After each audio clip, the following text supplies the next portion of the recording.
కోసం సభలో వెక్కిళ్ళు, రాహుల్పై ప్రధాని వాగ్బాణాలు, ఆయనకు దేవుడే సద్బుద్ధి ఇవ్వాలి అన్నటువంటి స్టేట్మెంట్ హైలైట్ చేశారు. అయితే రాష్ట్రంలో రాక్షస పాలన, ప్రత్యర్థులపై పెచ్చుమీరిన టీడీపీ కార్యకర్తల దాడులు, కత్తులు గొడ్డలతో అత్యాయత్నాలు, ఎక్కడికక్కడ ప్రభుత్వ ప్రైవేట్ ఆస్తుల ధ్వంసం, ఎన్టీఆర్ జిల్లా ఏకొండూరు ఎంపీపీలు ధ్వంసం, టీడీపీ బెదిరింపులతో యువకుడి ఆత్మహత్య, పలాస మున్సిపల్ చైర్మన్పై దౌర్జన్యకాండ అంటూ ఓవరాల్గా జరిగినటువంటి వివిధ అంశాలను ఇక్కడ ప్రధానంగా హైలైట్ చేశారు. ఇక్కడ నంద్యాల జిల్లా గడివేముల మండలం ఉండొట్లకు చెందిన వైఎస్ఆర్సీపీ నాయకుడు గంజర్ల రవీంద్రారెడ్డిపై టీడీపీ నాయకులు మంగళవారం ఉదయం హత్యాయత్నానికి పాల్పడ్డారు.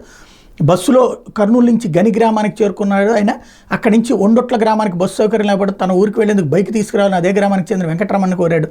రవీంద్రారెడ్డితో పాటు సురేష్ అనే వ్యక్తి కూడా వచ్చాడు.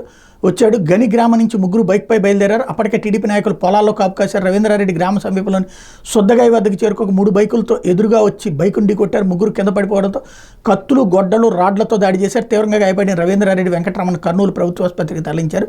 ఇకపోతే వైఎస్ఆర్ జిల్లా పులివెందుల శ్రీరామ హాల్ బైపాస్ రోడ్లోని వైఎస్ఆర్సీపీ కార్యకర్తలు రాజీ, సిద్ధారెడ్డి, నాగచైతన్య, నాగకార్తికులపై టీడీపీ కార్యకర్త వినయ్ తదితరులు దాడికి దిగబడ్డారు. కర్రలు, రాడ్లతో వాళ్ళని చితకబాది ఇళ్లలోని టీవీలు, అద్దాలను ధ్వంసం చేశారు. అట్లాగే నరసరావుపేట దగ్గర టీడీపీ మొక్కల వ్యక్తులపై దాడులతో పాటు ఆస్తుల్ని ధ్వంసం చేస్తూ గ్రామాల్లో అరాచకం సృష్టిస్తున్నారు. పల్నాడు జిల్లా పిడుగురాల మండలం తుమ్మల చెరువు గ్రామంలో మంగళవారం తెల్లవారుజామున వైఎస్ఆర్సీపీ సానుభూతిపడి తిప్పిరెడ్డి శివారెడ్డి ఎన్నికల సమయంలో టీడీపీకి వ్యతిరేకంగా పనిచేశాడు. బజార్లో ఉన్న ట్రాక్టర్లకు టీడీపీ మొక్కలు నిప్పెట్టాయి. ఈ ఘటనలో ఒక ట్రాక్టర్ పూర్తిగా దహనంగా మరో ట్రాక్టర్ పాక్షికంగా దెబ్బతింది.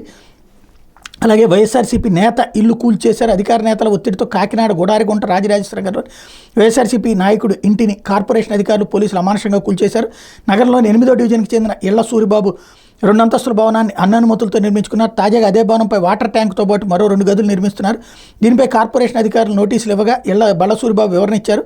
వివరణపై తుది నోటీసు ఇవ్వకుండానే మంగళవారం పోలీసు బందోబస్తు వచ్చిన అధికారులు అదనపు నిర్మాణాలు కూల్చేశారన్నటువంటి వార్తని హైలైట్ చేశారు. అట్లా కర్రలతో వైఎస్ఆర్సీపీ నేతల మీద టీడీపీ దాడి, కృష్ణా జిల్లా గొడవరలో నవరత్నాలు బోర్డు ధ్వంసం, పలాస మున్సిపల్ చైర్మన్ మీద టీడీపీ నేత దౌర్జన్యకాండ, అయిపోతే